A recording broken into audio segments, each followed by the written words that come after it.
A kú déédé àsìkò yìí. Kókó inú ìwé ìròyìn la mú wá fún yín láti inú àwọn ìwé ìròyìn ilé wa. Orúkọ tèmi ni Ọmọgbémisọ́lá ọmọ Alọ́gọ̀madẹ̀.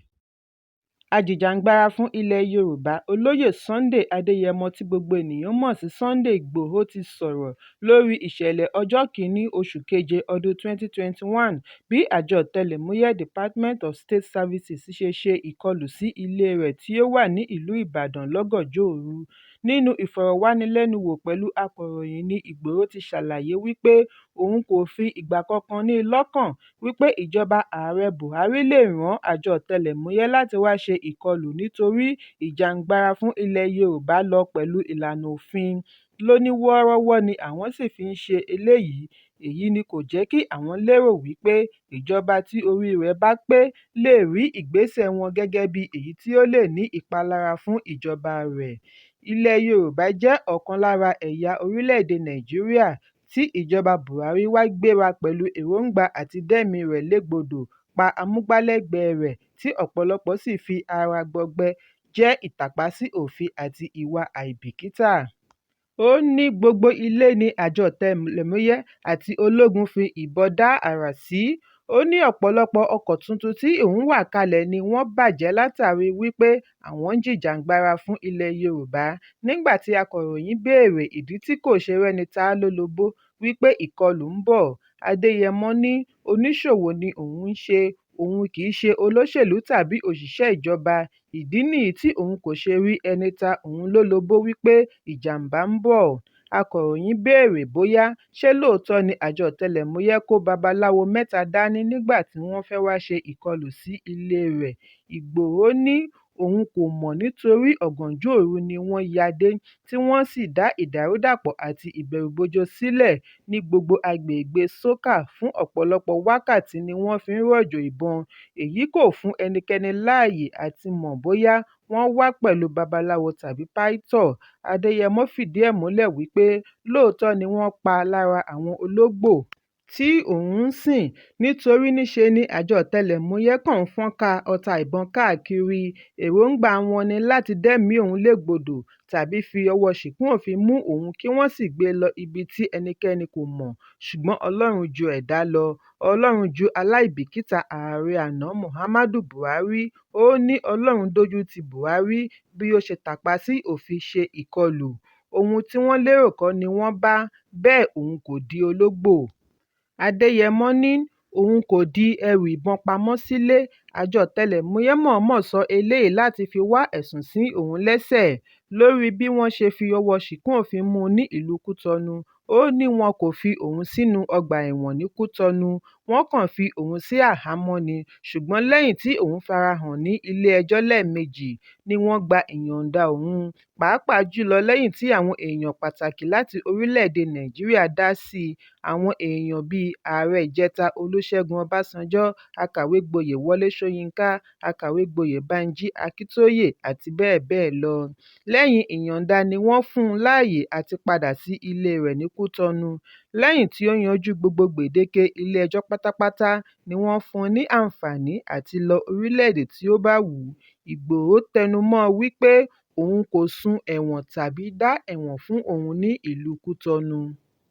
Lórí ìgbà tí ó fẹ́ padà sí orílẹ̀-èdè Nàìjíríà, ó ní láìpẹ́ òun á padà sí ilẹ̀ Nàìjíríà, kò sí bójúbójú níbẹ̀, gbogbo ènìyàn ni ó máa mọ̀ bí òun bá ti wọ orílẹ̀-èdè. Ẹ̀kúnrẹ́rẹ́ ìròyìn yìí wà nínú ìwé ìròyìn Punch tó jáde lónìí. Àwọn jàǹdùkú ni a gbọ́ wípé wọ́n lọ dènà de àjọ tó ń gbógun ti títà, rírà àti mímu egbògi olóró National Drug Law Enforcement Agency (NDLEA) ní ìlú Òpùjè tí ó wà ní ìjọba ìbílẹ̀ Ìwọ̀-oòrùn Ọ̀wàn, ìpínlẹ̀ Edo bí wọ́n ti ṣe ìkọlù sí àwọn òṣìṣẹ́ NDLEA, ṣe 3 léṣe nínú wọn. Ọ̀kan nínú wọn gba ìbọn lórí bí wọ́n ti fi ìbọn ba ọkọ̀ wọn jẹ́. Nínú àtẹ̀jáde láti ọ̀dọ̀ agbẹnusọ àjọ NDLEA Fẹ́mi Babáfẹ́mi tí ó tó akọ̀ròyìn lọ́wọ́ lánàá ni wọ́n ti ṣàlàyé wípé àwọn jàǹdùkú gbégi dínà gbogbo ẹnu ibodè tí ó já sí igbó tí wọ́n tọ́jú egbòogi olóró tí wọ́n ní lọ́kàn àti pín kiri káàkiri orílẹ̀-èdè fún ayẹyẹ ọdún kérésì àti ọdún tuntun tó ń bọ̀ lọ́nà. Babafẹ́mi ní wọ́n gbé àwọn òṣìṣẹ́ tí wọ́n fara kááṣá yìí dìgbàdìgbà re ilé-ìwòsàn bí wọ́n ti ṣiṣẹ́ abẹ sí ọpọlọ èyí tí ó gba ìbọn lórí láti lè yọ ọta ìbọn orí rẹ̀. Èyí ń wáyé lẹ́yìn oṣù mọ́kànlá tí àwọn ọ̀dọ́ tó dìhámọ́ra ogun tí àwọn elégbòogi olóró gbà síṣẹ́ dènà de àwọn òṣìṣẹ́ NDLEA tí wọ́n ya wọ ilé ìkẹ́rùsí tí wọ́n tọ́jú egbòogi olóró tí kìlógíráàmù rẹ̀ lé ní 317,417 tí wọ́n ń pè ní cannabis sativa ní Ọjọ́rú ọjọ́ 16 oṣù Kínní ọdún 2023 lẹ́yìn ìtanilólobó wípé àwọn oníṣòwò egbòogi olóró yìí tún ti kó ọjà kún ibi ìkẹ́rùsí wọn tí ó wà nínú igbó ní ikọ̀ àjọ NDLEA kóra jọ láti wọ inú igbó yìí lọ ṣe ìdáwọ́kọ̀ fún pínpín ọjà yìí fún ọdún kí wọ́n sì ba ibi ìkẹ́rùsí náà jẹ́. Lára ibi ìkẹ́rùsí wọn tí ó gba ẹgbẹ̀rún 6 kìlógíráàmù cannabis ni wọ́n kọ́kọ́ bàjẹ́ nínú igbó Udiogba ní òpin ọ̀sẹ̀ tí ó kọjá. Ìkọlù mìíràn ni wọ́n fẹ́ ṣe sí igbó Òpùjẹ́ ní ọjọ́ Ajé ọ̀sẹ̀ yìí kí ó tó bù wọ́n lọ́wọ́. Àwọn òṣìṣẹ́ elégbòogi olóró tó dìhámọ́ra ogun ti dínà mọ́ gbogbo ẹnu ibodè igbó lẹ́yìn wákàtí méjì ìfijúrinjú láàrin òṣìṣẹ́ NDLEA àti àwọn jàǹdùkú ní òṣìṣẹ́ NDLEA tó ráàyè mórí bọ́ kúrò ní agbègbè yìí pẹ̀lú ọgbẹ́ ọta ìbọn lórí àti lára. Nígbà tí ó ń fèsì, alága àjọ NDLEA ajagun-fẹ̀yìntì Mohammed Buba Marwa ní gbogbo àwọn tí wọ́n ń ṣe àtìlẹ́yìn fún àwọn jàǹdùkú tó ń ṣe ìkọlù kò ní ìsinmi tí wọ́n máa fi ojú wọn ba ilé-ẹjọ́ láti jìyà ẹ̀ṣẹ̀ wọn kí ògo wọn sì di ìparun. Ẹ̀kúnrẹ́rẹ́ ìròyìn yìí wà nínú ìwé ìròyìn Punch tó jáde lónìí. Iléeṣẹ́ ọlọ́pàá ti ṣàlàyé lẹ́kùnrẹ́rẹ́ bí akẹ́kọ̀ọ́ ọmọ ọdún 18 láti Iléèwé Gíga Ọbáfẹ́mi Awólọ́wọ̀ Yunifásítì OAU Ilé-Ifẹ̀ tí wọ́n kọ́kọ́ kéde wípé wọ́n ń wá ṣe dolóògbé tí wọ́n sì gé orí àti ọrùn ẹsẹ̀ rẹ̀ méjèèjì tà á ní náírà 100,000 fún àwọn tó ń ṣòwò ẹ̀yà ara. Ọjọ́ 8 oṣù kọkànlá ni ẹbí Quadri Salami ti rí ọmọ wọn gbẹ̀yìn. Èyí ló mú kí bàbá rẹ̀ ṣe ẹ̀sùn sí olú iléeṣẹ́ ọlọ́pàá tí ó wà níkẹńtà ní ọjọ́ 14 oṣù kọkànlá. Ṣùgbọ́n lẹ́yìn ọ̀sẹ̀ díẹ̀ tí wọ́n ti ń ṣe ìwádìí ni wọ́n tó mọ ohun tí ó ṣe okùnfà bí ó ṣe di àfẹ́ẹ̀rí. Bí wọ́n ṣe àwárí kòtò tí wọn kò gbẹ́ jìnnà shallow grave tí wọ́n rin ìyókù ara rẹ̀ mọ́ ní ọjọ́ 6 oṣù kọkànlá. Fífi ọwọ́ ṣìkún òfin mú Hakeem Usman tí ẹ̀rọ ìbánisọ̀rọ̀ Quadri wà ní ọwọ́ rẹ̀ ni ó tú àṣírí afurasí kejì Ifádowóníyì kí àkàrà tó tú sépo lórí bí wọ́n ṣe dùbú Quadri.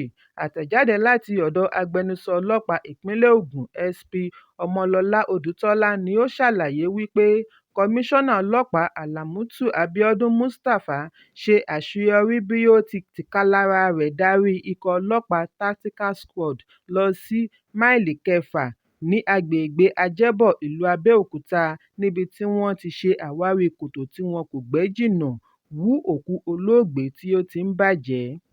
Hakeem Usman àti Ifádowóníyì jọ jẹ́wọ́ wípé àwọn ni àwọn pa Quadri tí wọ́n sì gé ẹ̀yà ara rẹ̀ fún ètùtù.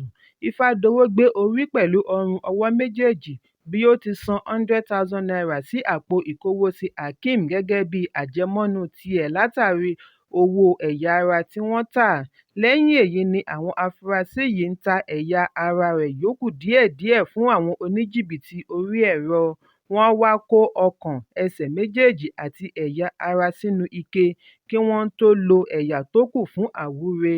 Níbi tí wọ́n ti ń kà bòròbòrò ni wọ́n ti jẹ́wọ́ wípé orí 4 ni àwọn ti lò fún ètùtù Òṣólẹ̀. Àwọn afurasí wọ̀nyí ti wà ní ẹ̀ka ìṣèwádìí ìwà ọ̀daràn ní Eléwéran. Fún ìtẹ̀síwájú ìwádìí àti ìdájọ́ ilé-ẹjọ́, ẹ̀kúnrẹ́rẹ́ ìròyìn yìí wà nínú ìwé ìròyìn The Nation tó jáde lónìí. Akọ̀wé gbogboògbò àtijọ́ fún àjọ NUPENG Frank Kókó ti di olóògbé. Kókó jáde láyé ní ilé-ìwòsàn kan tí ó wà ní ìlú Warri lánàá ní ìpínlẹ̀ Delta. Amúgbálẹ́gbẹ̀ẹ́ rẹ̀ Àtàwàdà Ọ̀kẹ́ ni ó ṣe ìkéde ikú rẹ̀ nínú àtẹ̀jáde. Láti oṣù mélòó kan sẹ́yìn ni Kókó ti ń ja ìjàkadì pẹ̀lú àrùn tó ní í ṣe pẹ̀lú kíndìnrín. Ọjọ́ 9 oṣù kọkànlá ni Kókó ké gbàjarè lórí àìlera rẹ̀ lórí ibùsùn. Lẹ́yìn wákàtí 24 ni gómìnà ìpínlẹ̀ Delta Sheriff Oborevwori ṣe àbẹ̀wò sí i ní ilé-ìwòsàn, tí ó sì jẹ́jẹ̀ẹ́ wípé ìpínlẹ̀ yóò ṣe àtìlẹ́yìn fún un pèsè ìtọ́jú tí ó péye. Akọ̀wé NUPENG kó ipa pàtàkì tako bí wọ́n ṣe da ìbò June 12 ọdún 1993 nù. Ó darí àwọn òṣìṣẹ́ tako bí wọ́n ṣe da ìbò nù àti àwọn ológun ìgbà náà. Èyí ló mú kí ìjọba ológun fi ọwọ́ ṣìkún òfin mú un tí wọ́n sì fi sí àhámọ́. Ẹ̀kúnrẹ́rẹ́ ìròyìn yìí wà nínú ìwé ìròyìn Daily Post tó jáde lónìí. Ilé-ẹjọ́ gíga tó fìkàlẹ̀ sí ìpínlẹ̀ Zamfara ti dájọ́ ikú fún ọ̀gbẹ́ni kan tí wọ́n pe orúkọ rẹ̀ ní Anas Dahiru látàrí wípé ó ṣekú pa ọ̀rẹ́ rẹ̀ nítorí $100 náírà. Anas láti Unguwa Dalatu ní agbègbè Gúúsù ìpínlẹ̀ Zamfara ni wọ́n fi ẹ̀sùn kàn wípé ó pa ọ̀rẹ́ rẹ̀ Shamsu Ibrahim pẹ̀lú ọ̀bẹ nígbà tí èdè-àìyedè wáyé nítorí $100 ní ọdún 2017.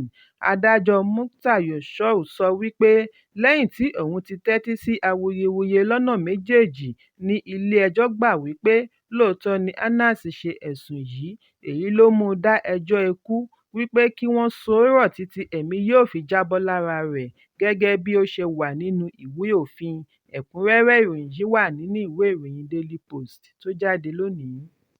Ìlúmọ̀ọ́ká oníjó ọmọ orílẹ̀-èdè Nàìjíríà tó fi orílẹ̀-èdè United States of America ṣebùgbé, Kóra ti ké sí ọkọ rẹ̀ àtijọ́ Justin Dean bí ó ti fi ẹ̀sùn kàn án wípé ó kọ̀ láti san ìdajì owó iléèwé àwọn ọmọ. Nínú fídíò lórí ẹ̀rọ ayélujára ni Kóra ti sọ wípé Justin Dean kọ̀ láti ṣe ojúṣe rẹ̀ sí oúnjẹ, ìlera àti àwọn ohun tí ó ṣe pàtàkì sí ọmọ. Ó ní òun gba lẹ́tà láti iléèwé ọmọ rẹ̀ àkọ́kọ́ tí orúkọ rẹ̀ ń jẹ́ June wípé bàbá rẹ̀ kò san ìdajì owó tirẹ̀. Fún ìdí èyí, wọ́n máa lé ọmọ ní ilé-ìwé.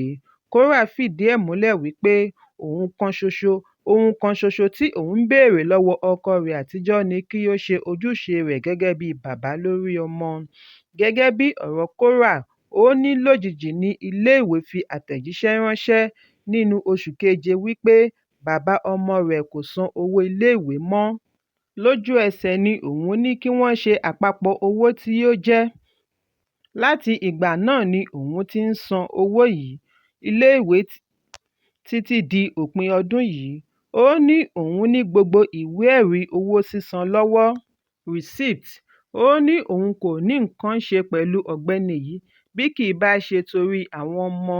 Obidi tẹ̀síwájú wípé òun lè dá tọ́jú ara òun kò fẹ́ ìrànlọ́wọ́ láti ọ̀dọ̀ rẹ̀ ju wípé kí ó san ìlàjì owó iléèwé àwọn ọmọ. Ẹ̀kúnrẹ́rẹ́ ìròyìn yìí wà nínú ìwé ìròyìn The Nation tó jáde lónìí. Kókó inú ìwé ìròyìn àsìkò yìí kò ní jù báyìí lọ. Ẹ pàdé mi ní ìrọ̀lẹ́ fún àkọ́tun. Kí a tó lọ, ẹ má ṣaláì fi àríwísí yín ránṣẹ́, ìyẹn comment, kí ẹ sì bá wa subscribe sójúnà wa lórí YouTube kí Kókó inú ìwé ìròyìn lè máa tẹ̀ yín lọ́wọ́ ní kíákíá.